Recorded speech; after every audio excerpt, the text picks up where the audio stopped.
let's just... Oh no! Welcome back, my friends. Today I'm using the cheapest paint I could find to make some fabulous spill art. Hold up, where's purple? There you are. Of course, it didn't go my way. Somehow I spilled everything but purple, so let's fix that. And how about some more blue? Of course I decided to make it worse. And I can't forget the fingerprint. There's way more paint here than we need, so I'm taking another piece of paper and smushing it on top.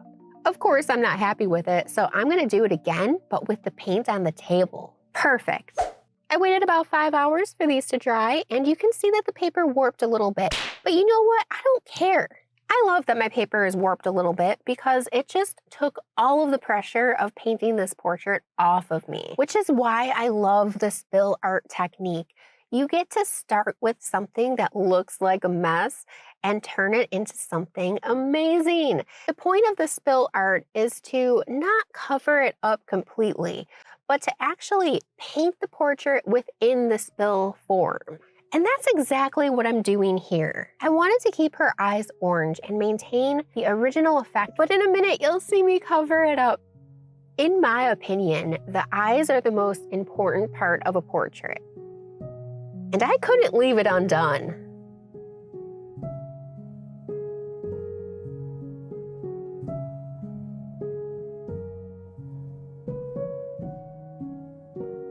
I'm gonna share a little secret with you.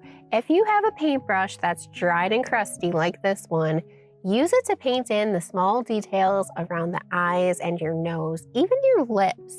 I have so many nice paintbrushes that are small and have been designed for painting in details, but I always come back to a crusty paintbrush because it's just easier for me to manipulate. Sometimes when I'm painting, my hands are a little bit shaky, and if the brush is too soft, my hand will move and it'll create a line where I don't want it to be. But when I use a crusty paintbrush, it's easier for me to press down on it and my hand won't move, especially if I have too much coffee. If you're a painter and you drink too much coffee and your hand is always shaky, go ahead and give this video a like so I know that I'm not alone. I love the way I painted the eyes, and you guys, oh, I love her. It's time to move on to the second painting, and I want to say that I love painting two portraits in a row because whatever I struggled with the first portrait, I managed to do it a lot better on the second portrait.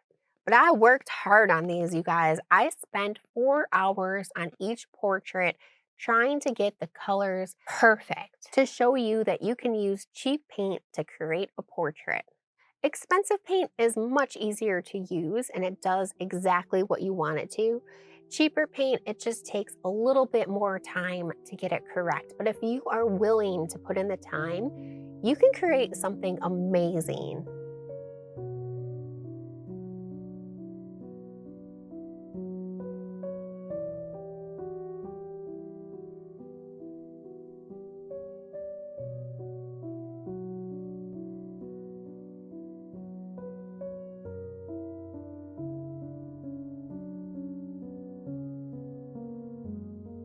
My favorite thing about this portrait is that green on that purple background. Oh, I love it. Cyan, orange, and purple have been my favorite color combination for a very long time. But move on over because the green is moving in.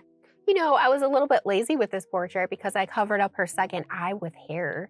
But because it's green on purple, I'm just gonna let it go. She's looking cute, she's looking fabulous. Let's add some details to her eye. The eyes in these portraits are extremely exaggerated and they're a little bit bigger than they should be. But I love that.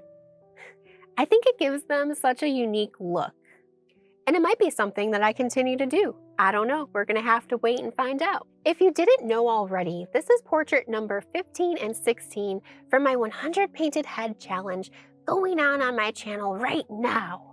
If you love this portrait painting, you're gonna love when I painted with splash art. So go ahead and click the video on the screen to check it out now, and I'll see you there.